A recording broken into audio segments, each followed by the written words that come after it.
할렐루야, 수요 묵상입니다. 오늘 저는 한 사람이라고 하는 주제를 가지고 여러분들과 은혜를 나누고 싶습니다.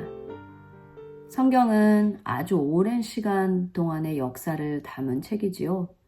역사순으로 중요한 일들만 짚어보자면 이 세상의 시작인 천지 창조, 죄의 시작, 그리고 이스라엘이라는 나라를 건국하시고 그 나라의 역사를 기록한 후에 이스라엘 지파 중 유다라는 지파를 통해 오신 예수님의 탄생과 죽음, 그리고 부활과 성령의 오심까지를 기록하였고, 그 이후에는 예수님의 가르치심을 전파한 제자들의 기록이 시대적 흐름으로 기록되어져 있습니다.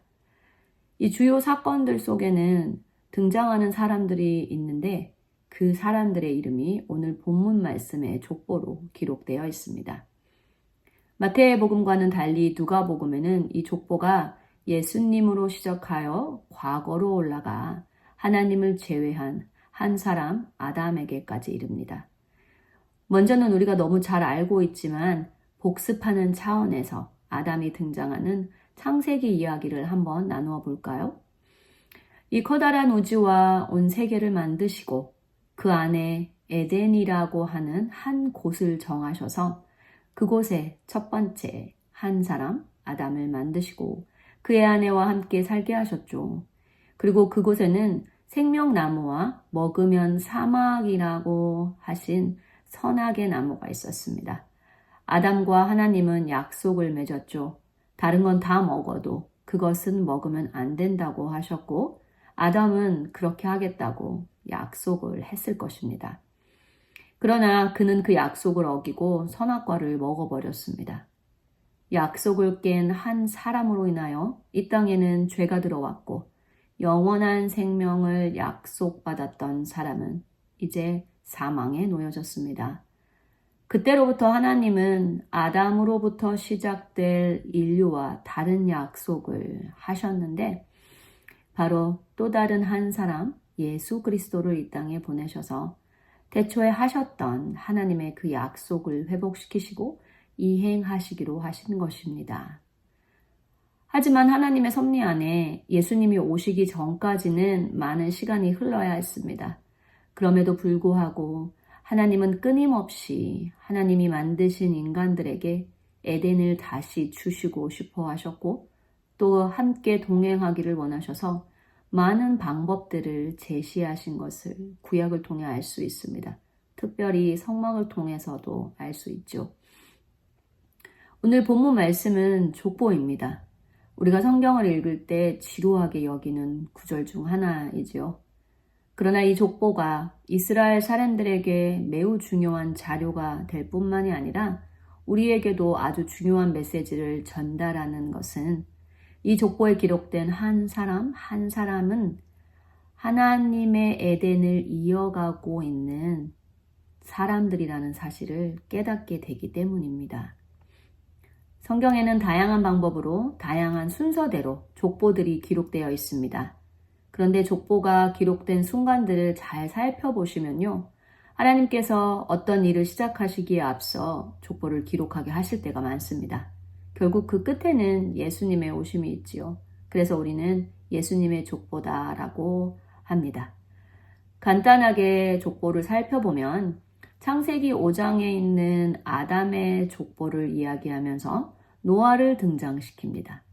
창세기 10장은 노아의 후손들의 족보를 다시 기록하며 민족의 기원을 이야기합니다. 그리고 바벨탑 사건을 통해 인류의 언어가 흩어진 사건을 다루고 곧 이어서 노아의 자손 중 셈의 족보를 다시 기록하며 아브라함을 등장시킵니다. 그리고 룻기 4장에도 족보가 짧게 기록이 되어 있는데 그 끝은 다윗을 등장시키고 마지막으로 본문과 마태복음 첫 장에는 예수님의 모든 조상들의 족보가 나열되어 있습니다. 성경에는 예수님의 조상들의 족보만 있는 것이 아닙니다. 아담의 후손인 가인의 후손과 노아의 후손인 함과 야벳, 그리고 아브라함의 또 다른 후손인 이스마엘, 또 이삭의 후손 에서의 족보도 기록되어 있습니다. 이 두 족보의 계통이 다른 점은 하나님의 나라를 이을 사람들의 족보와 세상 나라를 이어가고 있는 족보라고 이야기할 수도 있습니다. 하나님의 나라에 생명이 있다라고 한다면 세상 나라에는 사망이 있죠. 아담의 범죄 이후로 나뉘어진 두 세상, 영생을 지닌 사람들의 세상과 사망을 지닌 세상 사람들입니다. 족보를 통해 이 긴 시간 동안 이어진 세상 나라와 하나님의 나라, 그리고 생명과 사망, 창조와 재창조라는 패턴을 보게 되는데요.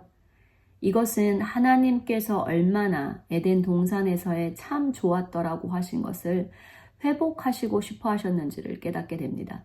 그리고 영이신 그분의 속성을 닮은 사람을 만드시고 교제하시며 하나님을 이 땅 가운데 영광으로 나타내시고 싶어 하셨는지를, 얼마나 그분의 마음이 애절한지를 깨닫게 됩니다. 이렇게 예수님의 조상으로 지명된 한 사람 한 사람을 통해 예수님이 오시기 전까지 하나님의 나라를 이어가셨는데 문제가 생겼습니다. 예수님께서 돌아가시고 부활 승천하셔서 이제 이 땅에 계시지 않습니다. 그럼 하나님의 나라가 이미 끝나서 하나님의 나라를 이을 사람들이 필요가 없어진 것입니까? 아니면 하나님의 에덴이 이제 우리의 마음속에 임했기 때문에 그것을 이어갈 사람들이, 족보를 기록할 사람들이 필요가 없어진 걸까요? 그렇지 않죠. 부활 승천하실 때 예수님이 하신 약속이 있습니다. 내가 다시 올 것이다. 그렇다면 예수님이 다시 오시기 전까지 예수님의 족보에는 누가 기록이 될까요? 예수님은 아내도 자녀도 없으신데 말이죠. 하나님의 나라는 그럼 누구를 통해서 이어지는 것일까요? 과연 예수님 이후에 족보는 존재하지 않는 걸까요? 그 답은 로마서와 요한복음을 통해서 우리가 찾을 수 있습니다. 사도 바울은 로마서에서 예수님이 이 두 번째 아담이라고 말하고 있습니다. 이 두 번째 아담이신 예수님을 믿고 영접하는 자들에게는 하나님의 자녀가 되는 권세를 주신다고 요한복음 1장 12절에 기록되어 있지요.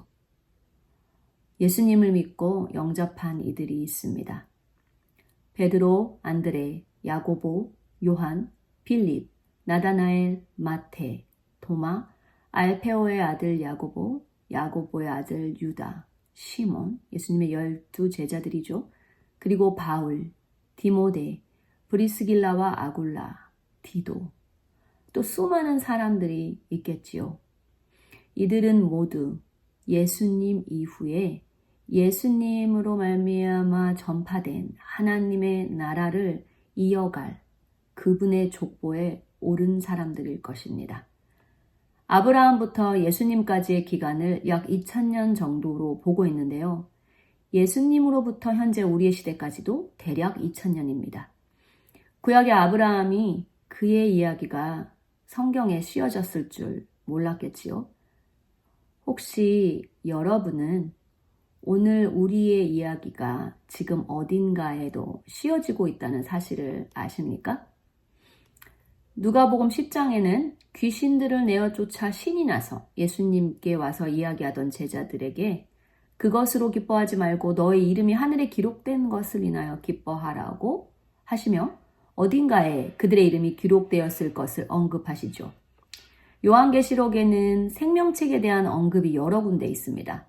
이기는 자와 이와 같이 흰 옷을 입을 것이요 내가 그 이름을 생명책에서 결코 지우지 아니하고, 계시록 3장 5절입니다. 성경의 마지막 장인 이 요한계시록은 앞으로 일어날 일에 대한 예언입니다. 우리뿐만이 아니라 과거로부터 그날이 오기 전 인류에게 일어날 모든 일이라는 것입니다. 또한 그 이 생명책에는 우리의 모든 행위가 적혀 있고 그것에 따라 심판을 받을 것이라고 기록이 되어 있지요. 앞서 제가 말씀드린 것처럼 성경이 족보에 기록된 사람들의 이름을 등장시킬 때마다 하나님의 회복과 재창조를 앞두고 있다고 말씀드렸었죠. 요한계시록의 마지막 두 장에는 21장과 22장입니다. 새 하늘과 새 땅에 대한 이야기를 합니다. 그리고 바로 그 직전에 20장에는요. 이 생명책에 대한 이야기가 있습니다. 이 생명책에 기록된 자들에 대한 이야기가 있습니다. 재창조이죠. 그렇다면 오늘 내가 하고 있는 말들, 행동, 이 모든 선택들이 그 책에 지금도 기록되어지고 있다는 사실을 믿게 됩니다. 사랑하는 남부교회 성도 여러분, 성경에는 하나님 나라를 이어갔던 한 사람 한 사람의 족보가 기록되어 있을 뿐만이 아니라 세상 나라를 이어갔던 사람들의 족보도 기록되었다고 말씀드렸지요. 나는 오늘 내 모든 말, 행동에서 하나님 나라를 이어가는 자입니까? 세상 나라를 이어가는 자입니까? 다시 말해 생명을 운반하는 자입니까? 사망을 운반하는 자입니까? 기억하시기 바랍니다. 우리의 모든 것이 하나님의 책에 기록되어지고 있습니다. 그리고 예수님이 오시는 그날에 그 기록된 족보가 울려 퍼질지도 모릅니다. 그렇다면 이왕 기록될 것, 하나님 나라의 확장을 위해 힘쓰다라고 기록되면 얼마나 영광스러울까요? 하나님 나라를 확장시킨다는 것은 더 많은 영혼들이 하나님의 나라로 오게 되는 것. 다시 말해 하나님의 족보에 오를 사람들이 많아진다는 이야기겠지요. 영혼들을 하나님께로 돌이키는 일은 지역사회로 보면 전도일 것이고 세계로 눈을 돌리면 선교일 것입니다. 우리 교회의 모든 성도님들의 이름이 하나님의 나라를 확장시켜 생명을 전달하였던 동역자들로 하나님의 책에 기록되기를 예수님의 이름으로 간절히 기도하게 됩니다. 사랑하는 성도님들, 남부교회 성도들이 서로 연합하여 협력하고 동역자로서 하나님의 나라의 확장에 힘썼더라 라고 오늘 생명책에 기록되고 싶지 않으십니까? 우리가 하나님의 나라의 확장을 위해서 힘써서 일하고 또 하나님의 나라를 위해서 할 수 있는 것이 무엇인지 묵상해 보시고 또 그것을 생명을 운반하는 자들이 되시기를 예수 그리스도의 이름으로 축복합니다.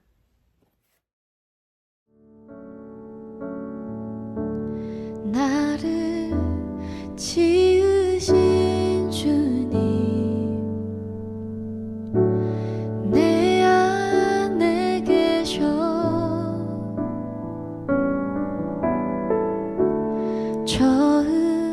처음부터 내 삶은 그의 손에 있었죠.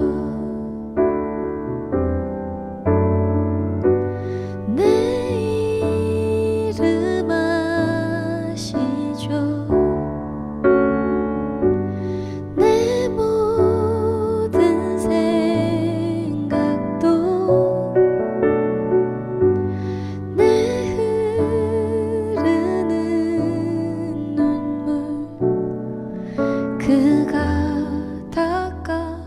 닦아주셨죠.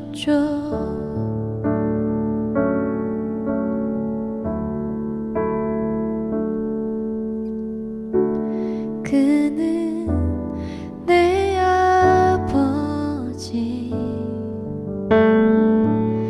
난 그의 소유.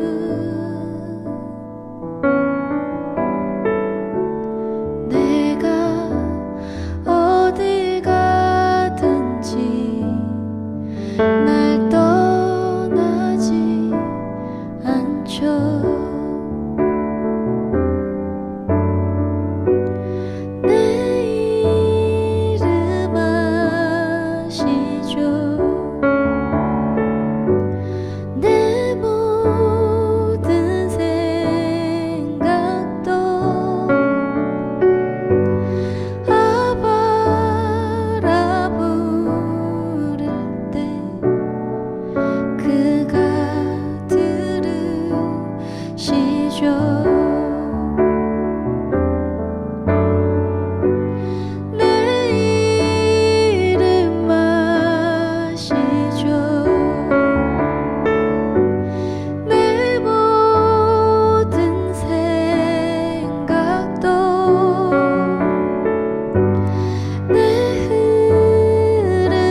주죠.